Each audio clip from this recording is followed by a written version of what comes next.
अब हम लोग जिस टॉपिक पर बात करेंगे उसका नाम है बाजार पूर्ति वक्र, जिसे इंग्लिश में मार्केट सप्लाई कर्व कहेंगे।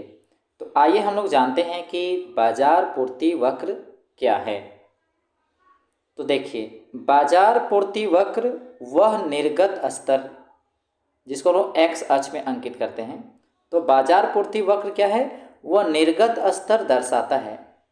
तो यहाँ तक पढ़ने से समझ में आ रहा है कि बाजार पूर्ति वक्र निर्गत स्तर को दिखाता है, यानी कि आउटपुट लेवल को दर्शाता है, जिसका बाजार में सभी फर्में समवर्ती विभिन्न बाजार मूल्यों पर सामूहिक रूप से उत्पादन करती हैं। देखिए, बाजार में कई सारे फर्म हैं और सभी फर्म एक ही समय पर, या समवर्ती मतलब यहाँ पर कह सकते हैं मीनिंग में कि सब एक ही टाइम पे होने वाला। तो बाजार में कई सारे फर्म हैं और सभी फर्म अलग अलग बाजार मूल्यों पर उत्पादन करती है, निर्गत करती हैं। तो सभी को एक साथ सामूहिक रूप में लेते हैं। तो एक साथ लेने पर जो निर्गत स्तर होगा वही चीज़ दर्शाता है बाजार पूर्ति वक्र, यानी कि बाजार पूर्ति वक्र निर्गत स्तर को दिखाता है, जिसका बाजार में सभी फर्म समवर्ती विभिन्न बाजार मूल्यों पर सामूहिक रूप से उत्पादन करती हैं। बाजार पूर्ति वक्र की किस प्रकार व्युत्पत्ति की जाती है, ये प्रश्न उठ रहा है कि बाजार पूर्ति वक्र को आखिर उत्पन्न मतलब उसको कैसे दर्शाएंगे, कैसे उसकी व्युत्पत्ति होती है, तो ये प्रश्न आ रहा है। तो आइए समझते हैं। तो यहाँ पर मान लेते हैं कि n फर्मों वाला एक बाजार है। n फर्मों वाला एक बाजार लीजिए, जिसमें फर्म 1, फर्म 2, फर्म 3, इसी प्रकार और भी है, यानी n तक है। फर्म 1, फर्म 2, फर्म 3, इसी तरह बढ़ते बढ़ते बढ़ते फर्म n तक। मान लीजिए बाजार कीमत P पर स्थिर है। बाजार कीमत जो है वो P पर स्थिर है। तब सामूहिक रूप से n फर्मों द्वारा उत्पादित निर्गत कितना होगा, तो देखिए, तो फर्म 1 की P कीमत की पूर्ति, यानी फर्म 1 द्वारा P कीमत के द्वारा जो पूर्ति करेगा, प्लस फर्म 2 की P कीमत की पूर्ति, यानी कि फर्म 2 द्वारा बाजार कीमत P पर पूर्ति जोड़, इसी प्रकार फर्म 3 की P कीमत पर पूर्ति, उसी प्रकार फर्म 4 की P कीमत पर पूर्ति, इस तरह बढ़ता चला जाएगा। फर्म क्या होगा, N की P कीमत पर पूर्ति, या फिर कह सकते हैं कीमत P पर फर्म N की पूर्ति। मतलब P कीमत पर फर्म 1 कितना पूर्ति कर रहा है, P कीमत पर फर्म 2 कितना पूर्ति कर रहा है, P कीमत पर फर्म 3 कितना कर रहा है, इस तरह बढ़ते बढ़ते बढ़ते N फर्म तक जाएंगे और सभी को जोड़ेंगे। दूसरे शब्दों में कीमत P पर बाजार पूर्ति व्यक्तिगत फर्मों की दी हुई कीमत पर पूर्तियों का योग है। मतलब ये दूसरे शब्दों में अगर कहें तो कीमत P पर क्या होगा, बाजार पूर्ति वक्र, तो व्यक्तिगत फर्म जो अलग अलग फर्म जो P कीमत पर जितना पूर्ति दे रहा है, तो P कीमत पर अलग अलग फर्म जितना पूर्ति दे रहा है सभी को योग, सभी को जोड़ते हैं तो वही बाजार पूर्ति कहलाएगा। पर हाँ, यहाँ इस बात को याद रखना है कि यहाँ पर बाजार कीमत P पर स्थिर है, तो सभी फर्म के लिए जो बाजार कीमत है वो P होगा। तब जाके ऐसा बोलेंगे क्या कि बाजार पूर्ति वक्र क्या होगा, सभी फर्म का जो पूर्ति होगा P कीमत पर उनको जोड़ेंगे।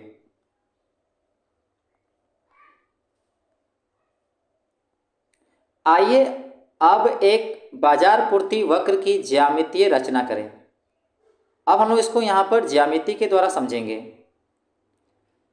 जब बाजार में केवल 2 फर्म हैं, देखिए बाजार पूर्ति वक्र को हम लोग ज्यामितीय रचना द्वारा समझेंगे और इस बात को भी समझेंगे कि बाजार में केवल 2 फर्म हैं, फर्म 1 तथा फर्म 2।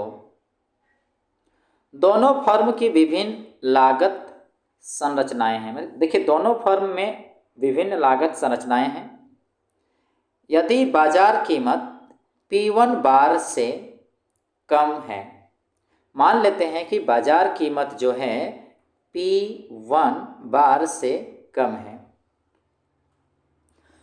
तो फर्म एक कुछ भी उत्पादन नहीं करेगी।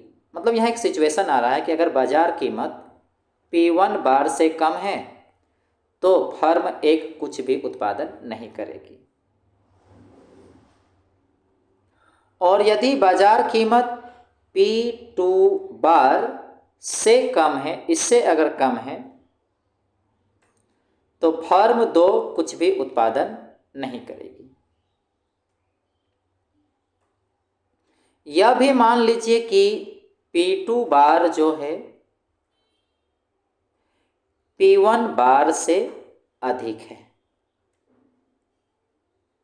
देखिए, मैं पुनः दोहराना चाहूँगा, एक बाजार पूर्ति वक्र की हम लोग ज्यामितीय रचना को प्राप्त करेंगे जब बाजार में केवल दो फर्म हैं, फर्म एक और फर्म दो, और इनके जो फर्म हैं दोनों फर्म की अलग अलग लागत संरचनाएं हैं। यदि बाजार कीमत P1 बार से कम है तो फर्म एक जो है कुछ भी उत्पादन नहीं करेगी। उसी प्रकार यदि बाजार कीमत P2 बार से कम है तो फर्म दो भी कुछ भी उत्पादन नहीं करेगी, और P2 बार जो है वो P1 से अधिक है। यहाँ पर इस पैनल से देखें तो यहाँ देखते हैं कि जब देखिए यहाँ P1 से नीचे अगर P1 से नीचे होगा तो देखिए यहाँ पर कोई सप्लाई नहीं है, क्योंकि इसके ऊपर से है। क्योंकि यहाँ पर साफ साफ लिखा था ऊपर में कि P1 बार से कम होगा तो फर्म 1 कुछ भी उत्पादन नहीं करेगा। उसी प्रकार फर्म 2 के लिए दिखाया था कि अगर P2 बार से कम होता है तो ये कुछ भी उत्पादन नहीं करेगा। तो आइए यहाँ पर समझते हैं फिर से। तो रेखा चित्र 4.13 की पैनल ए में, यानी कि ये पहला वाला, इस पैनल में हमारे पास फर्म 1 की पूर्ति वक्र है। तो ये जो वक्र दिखाई दे रहा है ये पूर्ति वक्र है, जिसको सप्लाई कर्व कहते हैं। इसलिए यहाँ पर S मतलब सप्लाई हो गया, और 1 जो मेरा पहला पैनल का है, पहला फर्म का है, कह सकते हैं। तो हमारे पास फर्म 1 का पूर्ति वक्र है जिसे S1 द्वारा दर्शाया गया है, यहाँ देख सकते हैं। उसी प्रकार पैनल बी में हमारे पास फर्म 2 की पूर्ति वक्र है, इसलिए पर देखिए S2 लिखा गया है, यानी कि सप्लाई कर्व फर्म नंबर 2 के लिए। रेखा चित्र 4.13 की पैनल सी में देखिए, अब ये बाजार पूर्ति वक्र है, क्योंकि S मतलब होता है सप्लाई और M मतलब मार्केट। तो ये बाजार पूर्ति वक्र दर्शाती है जो SM द्वारा दर्शाया गया है। जब बाजार कीमत P1 से कम है, जब बाजार कीमत क्या है P1 बार से कम है, यानी कि P1 से कम है, समझिए, तो दोनों फर्में वस्तु की किसी भी मात्रा का उत्पादन नहीं करती है। हमको पता है कि फर्म 1 P1 से कम पर उत्पादन नहीं करता है, और फर्म 2 P2 से कम पर उत्पादन नहीं करता है। तो P1 से अगर कम होगा तो जाहिर सी बात है ना तो फर्म 1 उत्पादन करेगा और ना ही फर्म 2। तो P1 से कम पर दोनों ही फर्म कुछ भी उत्पादन नहीं करेगा। अतः ऐसी सभी कीमत के लिए बाजार पूर्ति शून्य होगी, मतलब P1 से कम कीमत पर बाजार पूर्ति शून्य होगी। अब बात करते हैं दूसरे सिचुएशन पर, जब P1 बार की तुलना में अधिक कीमत जो होगा P1 की तुलना में अधिक है अथवा समान है, परंतु बाजार कीमत पर, मतलब कहने का मतलब है कि P1 की तुलना में अधिक अथवा समान बाजार कीमत पर है।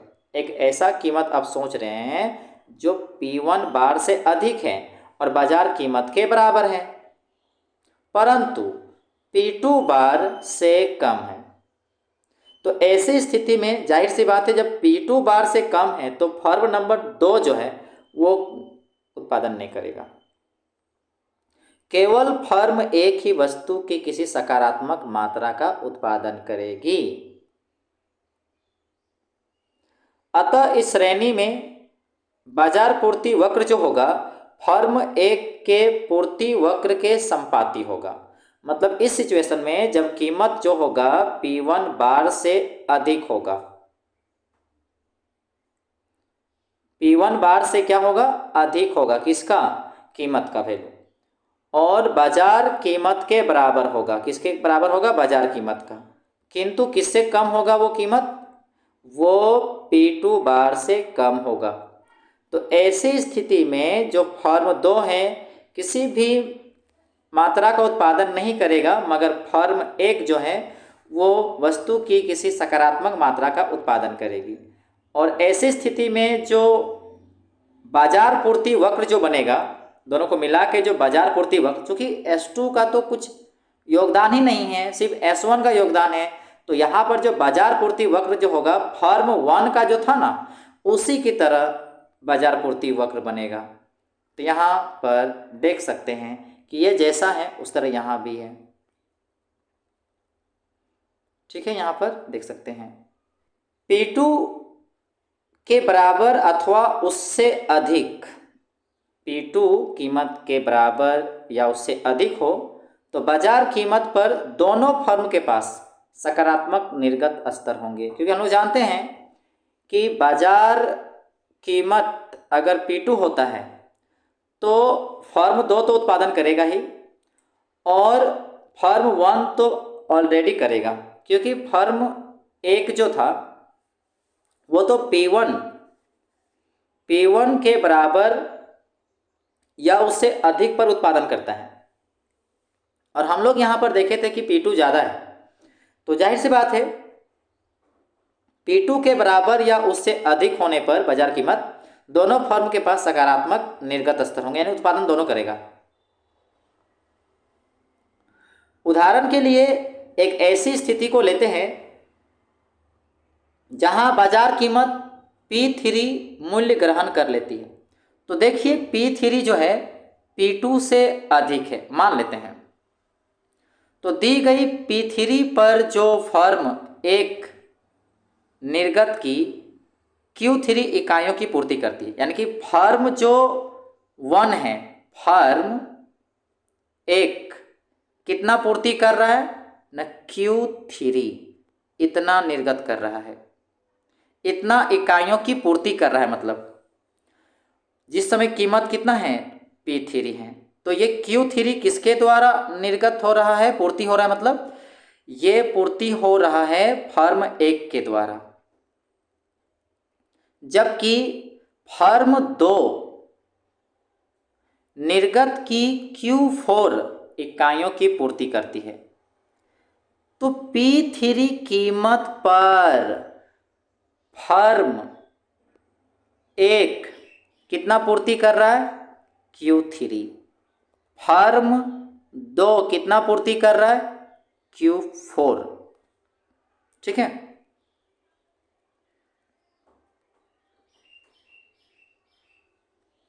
अतः कीमत P3 पर बाजार पूर्ति दोनों को जोड़ के मान लिए Q5। तो Q5 मतलब दोनों को मिला के फर्म 1 का फर्म 2 का, तो Q3 जोड़ Q4 उसको मान लिए Q5। ध्यान दीजिए कि बाजार पूर्ति वक्र जो है यानी कि SM की पैनल C में किस प्रकार रचना की गई है।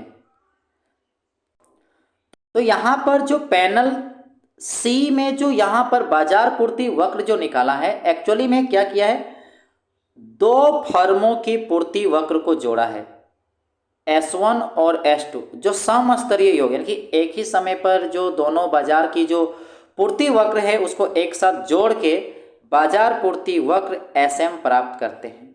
मतलब हम बाजार की 2 फर्म जो यहाँ लिए थे, इनके दोनों के पूर्ति वक्रों को यानी कि S1 तथा S2 के समस्तरीय योग द्वारा SM प्राप्त करते हैं। ध्यान रखिए कि बाजार पूर्ति वक्र बाजार में फर्मों की एक स्थिर संख्या के लिए प्राप्त किया गया है।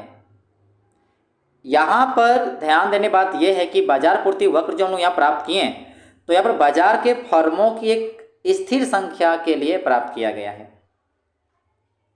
जैसे जैसे फर्मों की संख्या में परिवर्तन आता है, बाजार पूर्ति वक्र में भी शिफ्ट होता है, उसमें भी बदलाव आता है।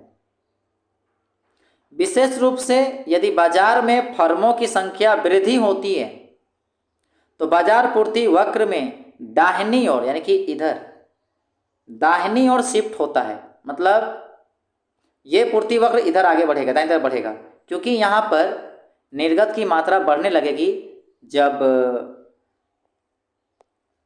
बाजार में फर्म की संख्या बढ़ेगी।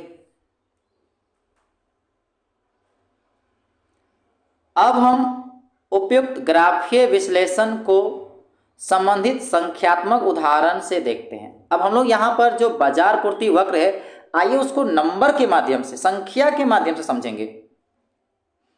दो फर्मों, पहला हम लोग क्या था, फर्म 1, दूसरा था फर्म 2 वाले एक बाजार को लीजिए। मतलब यहाँ हम लोग फिर से दो फर्म लेके चलेंगे, फर्म 1, फर्म 2, मगर इस बार हम लोग नंबर के साथ पूर्ति वक्र को समझेंगे। फर्म 1 का पूर्ति वक्र जो कंडीशन है यहाँ पर निम्नलिखित है। S1 यानी कि सप्लाई 1 यानी कि पहला फर्म का सप्लाई, कीमत कितना होगा देखिए, अगर 10 रुपया से कम है कीमत तो एक भी पूर्ति नहीं, और 10 रुपया या 10 से बड़ा है तो उसकी जो पूर्ति होगी वो P-10 होगा। ये कंडीशन है। मैं फिर से दोहराना चाहूँगा, फर्म 1 के लिए यानी कि S1 यानी कि सप्लाई 1 यानी कि फर्म 1 के लिए जो पूर्ति जो वक्र होगा उसके लिए कंडीशन दिया है कि अगर कीमत 10 से कम होगा तो कुछ भी पूर्ति नहीं करेगा, और यदि कीमत जो होगा 10 या 10 से ज़्यादा होगा तो कितनी पूर्ति करेगी फर्म 1? P-10।